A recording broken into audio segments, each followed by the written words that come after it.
जयति जय जय माँ सरस्वती। जय माँ सरस्वती जी सदा सहाय। आज हम गद्य की नवीन विधा रिपोर्ताज पर थोड़ी सी चर्चा करेंगे। रिपोर्ताज गद्य की नवीनतम विधाओं में से एक है। यह मूलतः फ्रांसीसी भाषा का शब्द है। इसका पूर्वांश रिपोर्ट अंग्रेजी भाषा से लिया गया शब्द है। रिपोर्ट में घटना विशेष का यथा तथ्य विवरण रहता है। इसमें सीधे सीधे बिना किसी कलात्मक अभिव्यक्ति के तथ्यों का लेखा जोखा प्रस्तुत किया जाता है। जब रिपोर्ट में कलात्मकता तथा साहित्यिकता का प्रभावोत्पादक ढंग से समावेश करके एक साहित्यिक विधा के रूप में स्वीकृति प्रदान की गई, तब उसे रिपोर्ताज नाम से अभिहित किया जाने लगा। हिंदी में इसके लिए सूचनिका और प्रसंग चित्र दो नाम दिए गए हैं। वास्तव में रिपोर्ट किसी घटना का वैयक्तिक स्तर पर बयान है, जबकि रिपोर्ताज में उस घटना के भीतर संवेदनात्मक स्तर पर पहुंचने की कोशिश होती है। बाबू गुलाब राय ने काव्य के रूप पुस्तक में रिपोर्ताज के स्वरूप पर विचार करते हुए लिखा है, रिपोर्ट की भांति वह घटना या घटनाओं का वर्णन तो वहां अवश्य होता है, किंतु लेखक के हृदय का निजी उत्साह रहता है उसमें, जो वस्तुगत सत्य पर बिना किसी प्रकार का आवरण डाले उसको प्रभावमय बना देता है। इसमें लेखक छोटी छोटी घटनाओं को लेकर पाठक के मन पर एक सामूहिक प्रभाव डालने का प्रयत्न करता है। इसका संबंध वर्तमान से होता है। ये घटनाएं कल्पना प्रसूत नहीं होती हैं। इन घटनाओं के वर्णन द्वारा वह चरित्र को भी प्रकाश में ले आता है। इसका लेखक घटना स्थल पर उपस्थित होता है और प्रायः आंखों देखी बातें ही लिखता है। रिपोर्ताज शब्द विदेशी है। फ्रेंच भाषा के रिपोर्ताज शब्द को हिंदी में प्रचलित कर दिया गया है। द्वितीय महायुद्ध के अवसर पर यूरोपीय साहित्य में इस गद्य विधा का विशेष विकास हुआ। हिंदी में रिपोर्ताज 1940 ईस्वी के आसपास लिखे जाने लगे थे। वस्तुतः किसी घटना को अपनी मानसिक इमेज से दीप्तिमान करके पुनः प्रस्तुत या मूर्त कर देना रिपोर्ताज का सहज धर्म है। हिंदी साहित्य कोश में इसे परिभाषित करते हुए कहा गया है, रिपोर्ट के कलात्मक और साहित्यिक रूप को ही रिपोर्ताज कहते हैं। रिपोर्ट के कलात्मक और साहित्यिक रूप को ही रिपोर्ताज कहते हैं। यह परिभाषा रिपोर्ताज की विशेषताओं को स्पष्ट न करके कलात्मक और साहित्यिक शब्दों के आवरण में छुपा देती है। वास्तविक घटना को ज्यों का त्यों प्रस्तुत कर देना रिपोर्ट है। ठेठ हिंदी में इसे रपट लिखाना कहते हैं।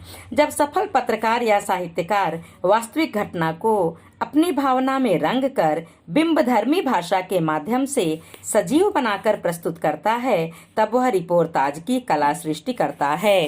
रिपोर्ताज लेखक के लिए घटना का प्रत्यक्षदर्शी होना आवश्यक है। ड्राइंग रूम में बैठकर सुदूर घटित होने वाली घटना को कल्पना के सहारे प्रस्तुत करके रिपोर्ताज नहीं लिखा जा सकता। प्रत्येक घटना प्रत्यक्षदर्शियों के मन पर जो प्रभाव छोड़ती है, वही छाप रिपोर्ताज लेखक अपने रेखांकन के माध्यम से पाठकों पर छोड़ता है। इसके लिए रिपोर्ताज का सजीव, रोमांचक, बिंबधर्मी, विश्वसनीय और प्रभावी होना आवश्यक है। हिंदी में रिपोर्ताज साहित्य का विकास तेजी से हो रहा है। रांगे राघव, प्रकाश चंद्र गुप्त, अमृत राय, प्रभाकर माचवे, फणीश्वर नाथ रेणु, ठाकुर प्रसाद सिंह आदि कई प्रौढ़ साहित्यकारों ने सशक्त रिपोर्ताज लिखे हैं। रिपोर्ताज शैली का प्रयोग उपन्यासों की रचना में भी किया जा रहा है। ठेठ पत्रकारिता के स्तर से आगे बढ़कर जब पत्रकार संवेदनशील साहित्यकार बन जाता है, तब वह सशक्त और प्रभावपूर्ण रिपोर्ताज लिखने लगता है। युद्ध की विभीषिका, अकाल की छाया या पूरे मानव समाज को प्रभावित करने वाली किसी अन्य महत्वपूर्ण घटना के घटित होने पर पत्रकार, साहित्यकार उस घटना के बहुविध संदर्भों को रिपोर्ताज शैली में प्रस्तुत करके पाठक के मन को झकझोर देते हैं। धर्मयुग पत्रिका से रिपोर्ताज गद्य विधा को अधिक प्रेरणा और बल मिला है। सन 1953-55 ईस्वी के बीच नया पथ बंबई से प्रकाशित है में जब तब प्रेरक रिपोर्ताज प्रकाशित हुए हैं। 1941 ईस्वी में बंगाल के भीषण अकाल की काली छाया को रांगे राघव ने रिपोर्ताज के माध्यम से सशक्त शैली में प्रस्तुत किया था। ये रिपोर्ताज तूफानों के बीच शीर्षक से हंस में प्रकाशित हुए थे। पिछले 20-22 वर्षों में कुछ उल्लेखनीय रिपोर्ताज प्रकाशित हुए। शिव सागर मिश्र से कृत वे लड़ेंगे हजार साल 1966 ईस्वी, धनवीर भारती कृत युद्ध यात्रा, विवेकी राय कृत जुलूस रुका है, रेणुकृत ऋण धन जल, नेपाली क्रांति तथा श्रुत अश्रुत पूर्व आदि विशेष रूप से चर्चित रिपोर्टाज हैं। शिवसागर मिश्र के रिपोर्टाज 1965 में लड़े गए भारत पाक युद्ध को आधार बनाकर लिखे गए हैं। धर्मवीर भारती ने सितंबर 1971 ईस्वी में मुक्तिवाहिनी के साथ बांग्लादेश की गुप्त यात्रा की थी। इसी वर्ष भारतीय स्थल सेना के साथ वे भारत पाक युद्ध के मोर्चे पर भी गए थे। इन दोनों ही रोमांचक घटनाओं पर आधारित रिपोर्टाजों को उन्होंने युद्ध यात्रा में संकलित किया है।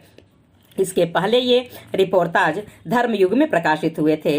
रेणुका नेपाली क्रांति से गहरा संबंध रहा है। दिनमान में वे नेपाली क्रांति को लेकर रिपोर्टाज लिखते रहे हैं। नेपाली क्रांति कथा में ये रिपोर्टाज संकलित कर दिए गए हैं।